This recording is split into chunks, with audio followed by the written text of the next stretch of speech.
16 श्राद्ध में, श्राद्ध पक्ष में, घर में अगर गंगा का जल हो, आपके घर में अगर गंगा जल रखा हो, श्राद्ध पक्ष में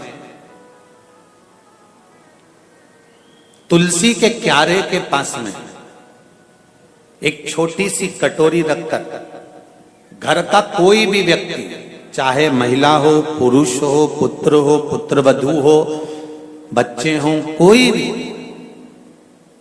हथेली में गंगा जल लेकर अपने पूर्वजों का स्मरण कर और वो गंगा जल काशी विश्वनाथ के नाम से अपने पूर्वजों का नाम लेकर वो कटोरी में अगर 5 बार या 7 बार छोड़ देता है तो उसके पूर्वजों को पिंडदान और तर्पण की जरूरत नहीं पड़ती, उनको मोक्ष प्राप्त हो जाता है।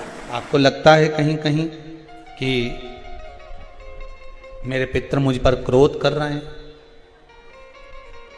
आपको कभी कभी लगे कि मेरे ऊपर पितृ दोष लगा हुआ है या पितरों का श्राप लगा हुआ है, या हमारे यहाँ पर लोग अधोगति में ज़्यादा मर जाते हैं, हमारे यहाँ ये काम ज़्यादा हो जाता है, तो निवेदन है, श्राद्ध पक्ष चल रहा है, प्रयास करिएगा। एक चावल की कटोरी में, कटोरी के अंदर थोड़ा सा चावल रख लीजिए कच्चा, उस चावल की कटोरी में एक बेलपत्र, थोड़ी सी दुर्वा बांधकर पानी का मटका, परिंडा या जहां अपना रसोई घर में जल रखते हो, उस कटोरी को वहां पर 2 दिन 3 दिन तक रख दो। वैसे तो 16 दिन रखो ज्यादा अच्छा था, पर जो दिन अपने को मालूम है 2-3 दिन उसको रख दीजिए। घी का दिया लगाइए। 3 दिन के बाद में उस दुर्वा को, उस बेलपत्र को शिव बाबा को ले जाकर समर्पित कर दो। चावल पूरे घर में घुमाने के बाद चिड़िया को या नदी में या किसी जीव को प्रदान कर दो। महाराज, पितृदोष के निवारण का सुंदर तरीका। कल आपको कथा में कहा था, अगर हम ब्राह्मण को भोजन नहीं करा पा रहे, गौ माता को भोजन नहीं दे पा रहे, श्वान को, कुत्ते को भोजन नहीं दे पा रहे, कौए को भोजन नहीं दे पा रहे हैं, किसी कारणवश हम श्राद्ध नहीं कर पा रहे हैं, किसी कारणवश हम पूर्वजों को नहीं मना पा रहे हैं, ऐसा कोई घर नहीं जिसके घर के पितृ श्राद्ध पक्ष में पृथ्वी पर नहीं आते। तुम पूछो मत पूछो, तुम्हारे घर के पूर्वज तुम्हारे यहां जरूर आते। दरवाजे पर आकर खड़े होते हैं पितृ, दरवाजे पर आकर हमारे घर के पितृ खड़े होते हैं, स्मरण करते हैं कि हमको यहां से कुछ भाग प्राप्त होगा, कुछ मिल जाएगा।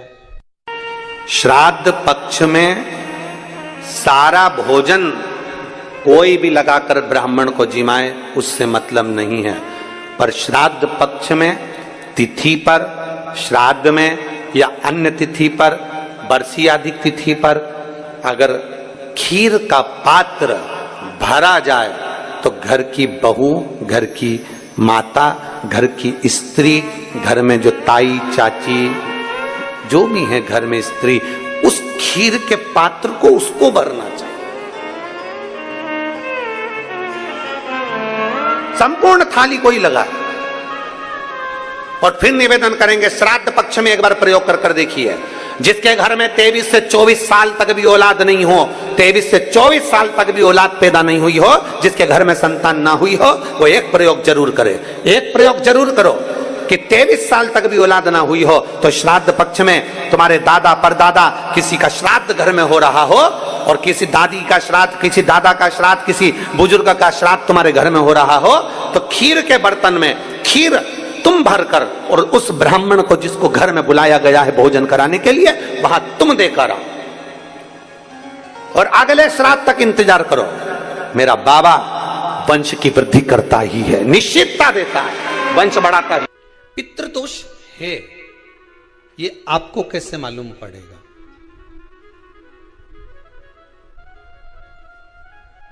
पितृ भूखे हैं, इसका तो वर्णन हमने पहले कर दिया कि रात्रि को जब आप सोने के बाद में 1-1.5 घंटे बाद अगर आपकी नींद खुल जाए, 1 घंटा 1.5 घंटा आप सो लिए, उसके बाद जो नींद खुली तो 1-1.5 घंटे तक अगर आपको नींद नहीं आ रही है, रात्रि को सोने के बाद में 1 घंटे बाद जब उठे तो आपको प्यास लग गई,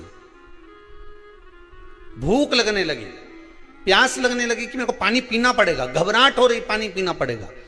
1-1.5 घंटे सोने के बाद अचानक नींद खुले और आपको प्यास लगे, समझ लेना आपके पितृ भूखे हैं और प्यासे हैं।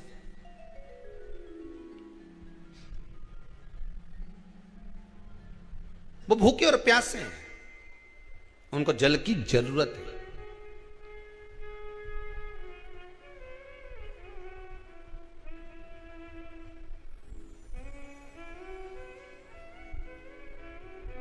किसी भी नदी में, सरोवर में, कुंड में, बावड़ी में, तालाब में, आप तीर्थ में जाकर जब स्नान करते हैं तो स्नान करने के बाद एक काम का नियम बना लो कि अपने हाथ की अंजलि में जल लेकर अपने पूर्वजों को देना है। प्यासे रहते हैं, भाग मांगते हैं।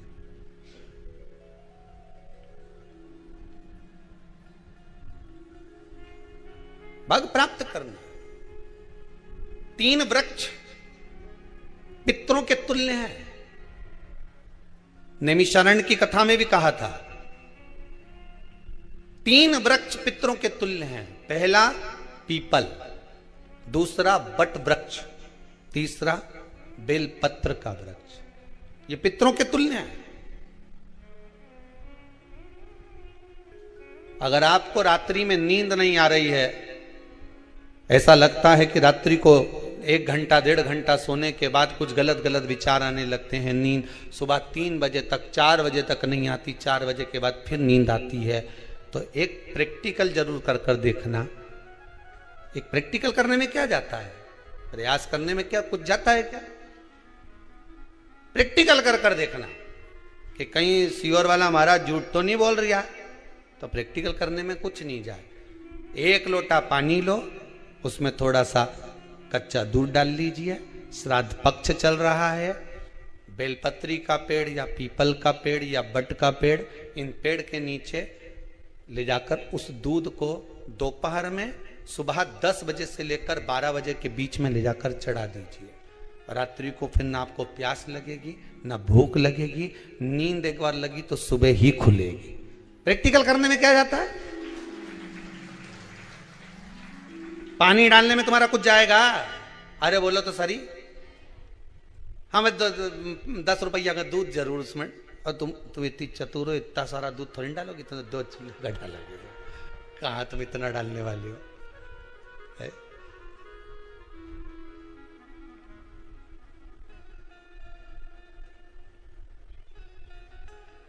कहा बहुत चतुर लोग हो रहे संसार में हो। भले पूजन पाठ नहीं करे, पर कहीं का एकदम मिलने आ जाए ना, क्या अम्मा जी है क्या पाठ कर रही है, फिर वो भी बैठ गई तुरंत, अभी तो सोई थी,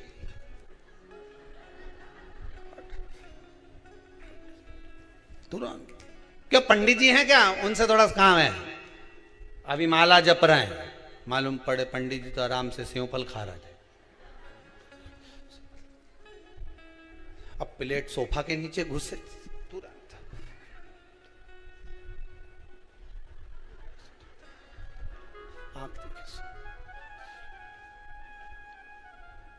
प्रैक्टिकल करने में क्या जाता, कुछ भी नहीं बिगड़ेगा। ये तो बस जल डालोगे तुम्हारा ही कुछ अच्छा हो सकता है, बाबा की कृपा है।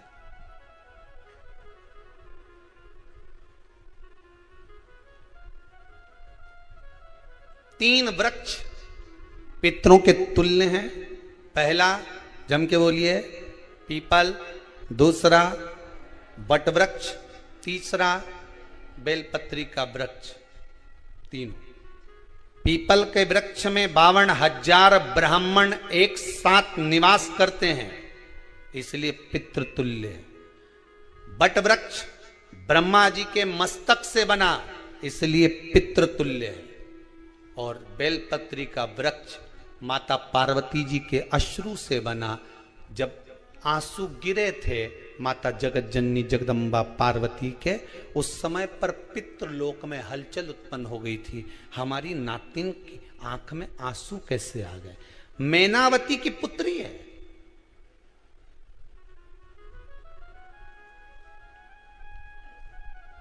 पितरों की नातिन, इसकी अश्रु कैसे गिर गए?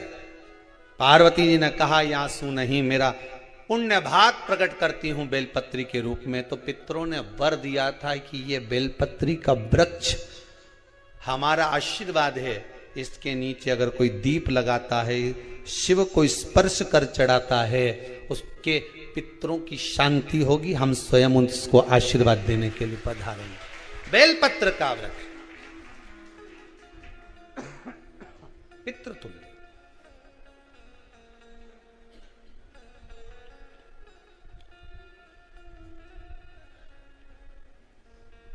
तो रात्रि को अगर भूख लग रही है, प्यास लग रही है, तो पितृदोष। दूसरा पितृदोष का लक्षण बताया, घर में कोई शुभ कार्य ना हो, वंश की वृद्धि ना हो, 1 रुपये कमाओ, 1.25 रुपये खर्च हो रहे हैं, पैसा 10 जगह से कमाई आ रही है पर घर में टिक नहीं पा रही है, आया गया, पितृदोष। जरा सी कटोरी पड़ी है, उसके पीछे विवाद चालू हो जाए, पानी ढुल गया, उसके पीछे विवाद हो जाए, या छोटी छोटी बात में घर में क्लेश मचा हुआ है, पितृदोष है। समझ लो हमारे पूर्वज हमसे खुश नहीं, प्रसन्न नहीं। कोई कहता है गुरुजी श्राद्ध बड़े बेटे को करना चाहिए कि छोटे को करना चाहिए? शिव महापुराण की कथा कहती है, अगर जायदाद का पूरा हिस्सा बड़े ने लिया हो और तुमने अपनी माता का दूध ना पिया हो तो एक ही को कर लेने दो। अगर माता का दूध पिया है और अगर एक अंगूठी भी ली है, जरा सा एक कपड़ा भी अगर सास का लिया है, तो श्राद्ध तो तुझे करना ही पड़ेगा, करना ही पड़ेगा। तूने मेरा दूध पिया है तो बिल्कुल जम के तो बोलो। अगर तुमने उनका कुछ खाया है तो अब एक काम और हो सकता है, गुरुजी वो श्राद्ध अगर हम नहीं करें और बड़े भैया करें और हम उन्हीं के यहाँ चले जाएं तो चले जा, मना कौन कर रहा है? पूड़ी का तेल तू ले जा,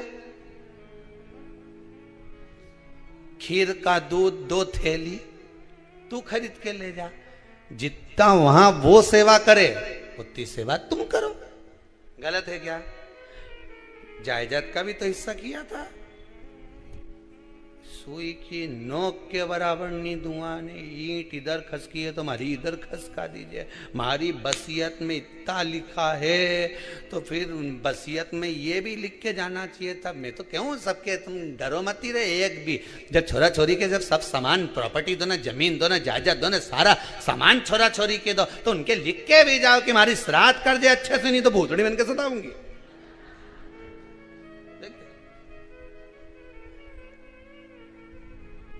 श्राद्ध करो।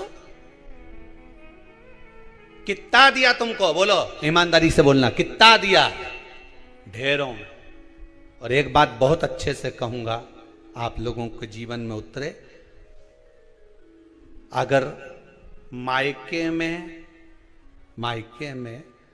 भाई, मायके में भाभी, मायके के लोग अगर आपके माँ बाप का श्राद्ध नहीं करते हैं तो बेटी भी अपने माता पिता का श्राद्ध कर सकती है। उसने भी दूध पिया है अपने माता पिता का, पर वो श्राद्ध का भोजन कौन कराएगा? बेटी का पुत्र हो, बेटी की पुत्री हो, वो कराए। और नाम वो नाना नानी का ले ले, करे। अगर वो नहीं कर रहे हैं, वो नहीं संभालते, वो नहीं जानते, तो आप करो, तो करे। 2 भाग होते हैं। जब एक रोटी गाय के मुख में दी जाती है, गाय के मुख में जब हम रोटी देते हैं, एक रोटी जब देते हैं, या तो गाय के मुख में 16 श्राद्ध में जब रोटी देते हैं तो रोटी को बीच में से तोड़कर, रोटी का जो भाग होता है उसको मतलब ऊपर से फुलका का परत नहीं निकालना है। रोटी जो सीधी सीधी है ना, जैसे ये रोटी है तो इसको बीच में से तोड़ लिया, दो भाग विभाजित कर लिया, नीचे वाले भाग में भी थोड़ा सा गुड़ शक्कर रख लिया, ऊपर वाले भाग में भी गुड़ शक्कर रख लिया, एक के ऊपर एक रोटी को रख लिया, वो गाय को दी। तो अपन श्राद्ध पक्ष में 2 पूड़ी का प्रमाण है कि गाय को 2 रोटी दी जाती है, कुत्ता को 2 रोटी दी जाती है। 2 पूड़ी रख के देते हो, नहीं देते? आप लोग तो देते होगे, 2 पूड़ी के ऊपर पूड़ी रखकर, थोड़ा सा मीठा रखकर, नमकीन रखकर, कुत्ते को भी देते, 2 पूड़ी तोड़कर कागा को भी देते। 2 पूड़ी का प्रमाण कहां से आया? 2 भाग रोटी के टुकड़े का प्रमाण कहां से आया? श्राद्ध पक्ष में ही ऐसा क्यों किया जाता है? बाकी के समय पर तो कोई ऐसा 2 पूड़ी का प्रमाण ही नहीं, पर श्राद्ध पक्ष में ये क्यों कहा जाता है कि पूड़ी के ऊपर पूड़ी रख दे, उसमें मीठा रख दे, खीर शक्कर रख दे, गाय को दिया, कुत्ते को दिया, कागा को दिया, ऐसे क्यों कहा जाता है? उसका कारण क्या होता है? उसका केवल एक कारण है, जो नारी ने भोजन का निर्माण करा है, जो घर की बहू भोजन बनाई है, जो घर की बेटी ने भोजन बनाया है, घर की माता ने भोजन बनाया है।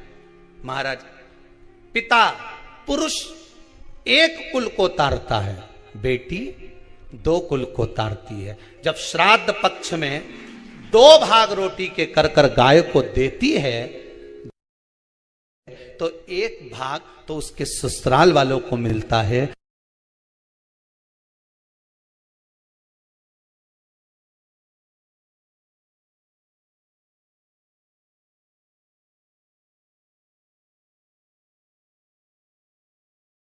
मायके को भी मिले, ससुराल को भी।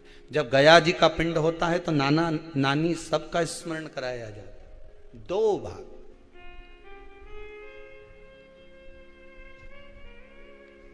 पुण्यता प्राप्त। अब लोगों को मालूम तो है नहीं कि 2 पूड़ी क्यों रखते हैं, उसका कारण वर्णित है शास्त्रों। दोनों पक्ष तारने के लिए, दोनों पक्ष का स्मरण कराने के लिए। महाराज, बिंदु प्रेत योनि में पड़ा, चंचुला देवी उनके मोक्ष का प्रयोजन कर रही है, प्रयास कर रही। क्या करा जाए कि इनको मोक्ष मिल जाए? कहा शिव महापुराण की कथा। पार्वती मैया की सहेली बन गई और पार्वती मैया ने शिव महापुराण में प्रेत योनि से मुक्त होने के लिए कहा, तुम रुका जी के यहाँ जाओ, देवऋषि नारद के पास जाओ। नारद जी ने तुमरुका जी के पास भेज दिया। क्यों? नारद जी जानते हैं मैं कथा नहीं कर सकता, मैं कथा सुन सकता हूं पर कह नहीं सकता। कहने के लिए मुझे बैठना पड़ेगा, सुनने के लिए हो सकता है कि मैं चले जाऊं, वापिस आकर बैठ जाऊं।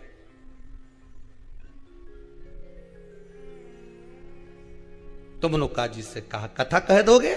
हाँ, कहने में क्या दिक्कत है? मेरे पति को प्रेत योनि से मुक्त करना है। तुमरुका जी बोलते हैं केवल तुम्हारा पति प्रेत योनि से मुक्त नहीं होगा। तुमरुका जी ने शिव महापुराण में कहा, सुनो चंचुला देवी, केवल एक व्यक्ति शिव पुराण से नहीं तरता, इस बिंदुक जैसे ना जाने कितने प्रेत इस वायुमंडल में घूम रहे होंगे, ना जाने कितने पितर, ना जाने कितने आहूत, ना जाने कितने वासुक इस वायुमंडल में घूम रहे होंगे। तुम्हारा पति तुमको दिखा नहीं, तुम्हारा बिंदुक तुम्हें कभी नजर आया नहीं, फिर कारण क्या था? बस मन में शांति नहीं है। घर में सारा सुख है पर हृदय में शांति नहीं, समझ लो पितृदोष है। क्या करा जाए? फिर क्या करोगे? महाराज, हृदय शांति, हृदय केवल एक अकेला बिंदुक शिव महापुराण की कथा सुनकर नहीं तरेगा।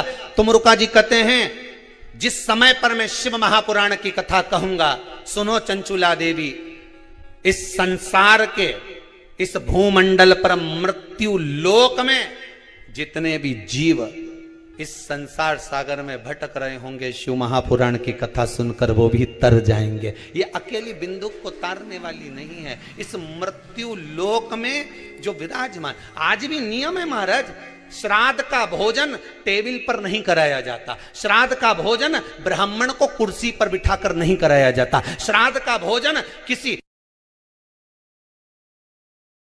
जाता। श्राद्ध का भोजन आज भी प्रमाण है कि ब्राह्मण के लिए भूमि पर आसन लगना चाहिए और जमीन पर बैठकर कराना चाहिए।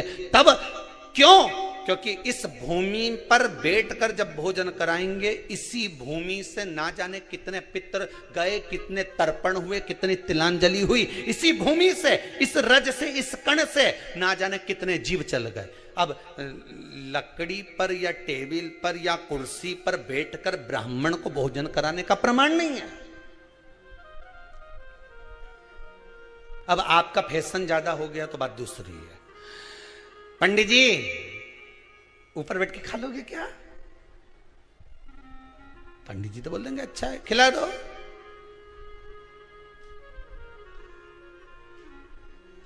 ऊपर बैठ के क्यों? वो झुकने में थोड़ी सी कमर लचक जाए, क्योंकि खीर परसेगी तो झुकना पड़ेगा। अब ब्राह्मण अगर भोजन करने आसन पर बैठेगा, तुम अगर थोड़ा झुककर परसोगी, ब्राह्मण के सम्मुख में आप थोड़ा सा भोजन कराते समय झुकोगी। जरा विचार करिए, यशोदा मैया के घर में संतान नहीं थी। यशोदा जी श्रावण के महीने में श्रावणी करने आए हुए ब्राह्मण को मात्र खीर परोसने के लिए गई थी। 52 साल की उम्र थी, संतान का सुख नहीं दिख रहा था, खीर परोसने के लिए गई। उतनी देर में ब्राह्मणों ने देखा इनके घर में संतान नहीं है, पुत्र भव कह दिया। और यशोदा जी के पति श्री नंदराय जी कह रहे हैं कि बाबा मैं 60 का या 55 की, बाल हो गए धोले, और तुम कह रहे हो पुत्र होगा। कहां से होगा? ब्राह्मण कहते हैं ब्राह्मण जब भोजन करता है, भोजन करते समय जब वर देता है, वो वर गलत नहीं हो सकता, कहीं से भी आएगा, पर छोरा तो आएगा। और आया, कहीं से भी आया, पर पुत्र आया, क्योंकि आशीर्वाद दिया था। श्राद्ध पक्ष का भोजन टेबल पर नहीं, कुर्सी पर नहीं, श्राद्ध पक्ष का भोजन ब्राह्मण को आसन लगाकर जमीन पर कराना चाहिए, भूमि पर।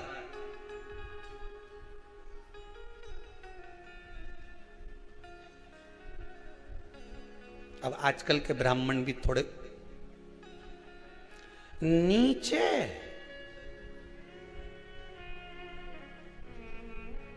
अगर हम टेबल पे ही जीम लें तो जी क्या बोले भी तो क्या बोले, तुम ही बताओ।